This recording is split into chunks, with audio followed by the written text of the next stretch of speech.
Alright, so for my speech, I'm going to be talking about the types, like how the planes fought in the air and like the early use of planes and how it kind of evolved over time and kind of like what they dealt with in the air, like with the ground weapons and the different types of markings so that the ground troops wouldn't shoot allies and all that other stuff. So I'll also be talking about the main types of planes they used and yeah. So in the beginning, the planes they weren't used for fighting. They were technically used for for just stealth, like kind of recon to like find out what was going on and like see what the other enemy, like what the enemy team was up to, and it's just to gather information and stuff. But during the war, they were used to just spot stuff so that they can use it to their advantage, and they could maybe do like a counterattack on the other side.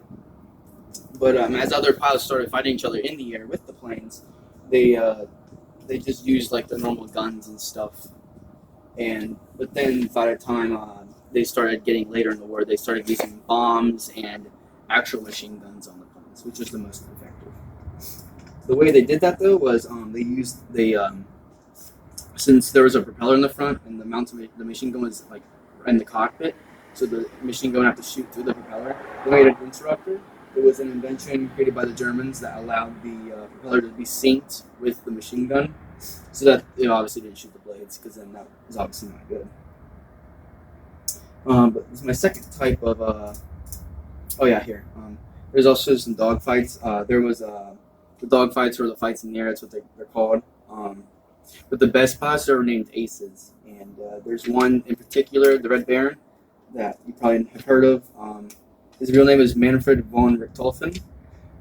He had 80 aircraft kills. He was one of the most famous pilots known back then, and he was also the best one. But unfortunately, he got killed by his own allies, which was pretty common back then, to be honest.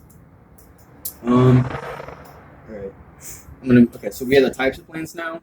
There's a Bristol Type 22. It's a British two-seater fighter plane. There's a Fokker Eindecker. It was a German single-seater plane. It was most likely the most. It was the most famous one back then, and it was the first one to have the synchronized machine gun. That's why the Germans had air superiority for a very long time in the war. The Simon Schuckert was a German single-seat fighter plane. It was a Sopwith Camel. It was a British single-seat fighter plane. There was also a Handle Page 0400 long-range British bomber, and the Gotha GV, which was another long-range German bomber. But there was all in all about 70 different types of aircraft used in World War I. Those are just the few most famous ones.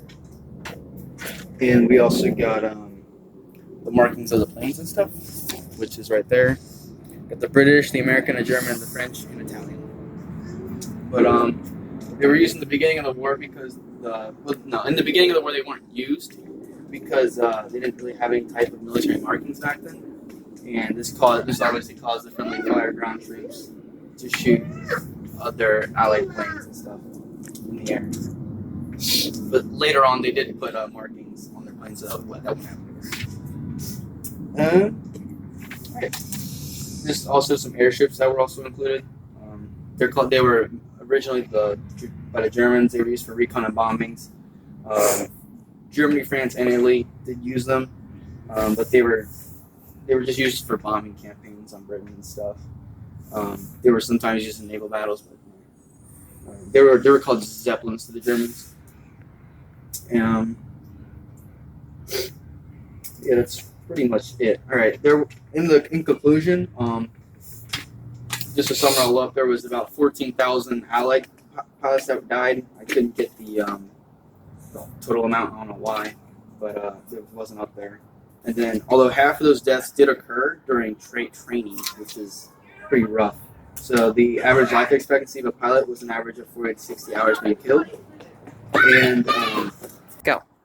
sorry about that.